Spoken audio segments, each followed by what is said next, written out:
Channel. Hi అందరికీ నమస్కారం. Welcome to my channel daily vlogs. చర్మాన్ని రోజంతా మృదువుగా ఉంచే చిట్కాలు ఏంటో ఈరోజు నేను చెప్పబోతున్నాను. తప్పకుండా ఇవి ఫాలో కండి. డైరెక్ట్గా టాపిక్లోకి వెళ్ళిపోదాం. రోజంతా ఫేస్ మంచిగా మృదువుగా కనిపించాలంటే బాదం నూనె యూజ్ చేయాలి. బాదం నూనెలో విటమిన్ ఈ ఎక్కువ ఉంటుంది. బాదం నూనెలో కొద్దిగా పీషా బటర్ కలిపి చర్మానికి రాసుకుంటే స్కిన్ మృదుగా ఉంటుంది, చర్మం పలగకుండా కూడా ఉంటుంది.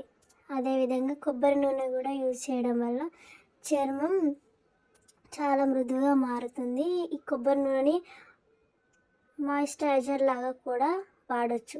రాత్రి పడుకునే ముందు చర్మానికి కొబ్బరి నూనె రాసుకొని ఉదయం లేవగానే ముఖాన్ని శుభ్రంగా కడుక్కోవడం వల్ల స్కిన్ మృదువుగా కాంతివంతంగా అవుతుంది.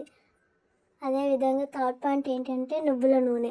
నువ్వుల నూనెలోని పోషకాలు చర్మాన్ని మృదువుగా ఉంచడంలో చాలా ఉపయోగపడతాయి. నువ్వుల నూనెలో చర్మాన్ని మసాజ్ చేయడం వల్ల స్కిన్ మృదువుగా అందంగా ఉంటుంది. ఫోర్త్ పాయింట్ తేనె.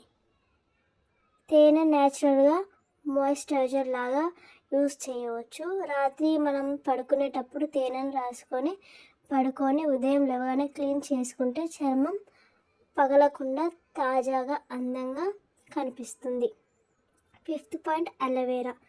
అలోవెరాలో సహజంగా మనకి ఎక్కడనైనా మన ఇంట్లోనైనా మనం పెట్టుకోవచ్చు. దీన్ని మాయిశ్చరైజర్ లాగా పనిచేస్తుంది మన చర్మానికి. ఇది కూడా చాలా గ్లో తెస్తుంది మన ఫేస్కి. Next ఆవిల్ oil. ఇది కూడా మన చర్మానికి చాలా పోషకాలు అందిస్తుంది. స్కిన్ డ్రై కాకుండా కాపాడుతుంది. దీన్ని రాత్రి పడుకునేటప్పుడు రాసుకొని ఉదయం క్లీన్ చేసుకుంటే సరిపోతుంది. నెక్స్ట్ కొబ్బరి నూనెలోని రోజ్ వాటర్ కలిపి చర్మానికి రాసుకుంటే చర్మం మృదువుగా మార్చడమే కాకుండా కాంతివంతంగా చేయడంలో ఈ చిట్కా తప్పకుండా పనిచేస్తుంది. ఒకసారి దీన్ని ట్రై చేయండి. కొబ్బరి నూనెలో రోజ్ వాటర్ కలిపి రాసుకొని పడుకోండి. అలా మార్నింగ్ లేచాక క్లీన్ చేసుకుంటే సరిపోతుంది.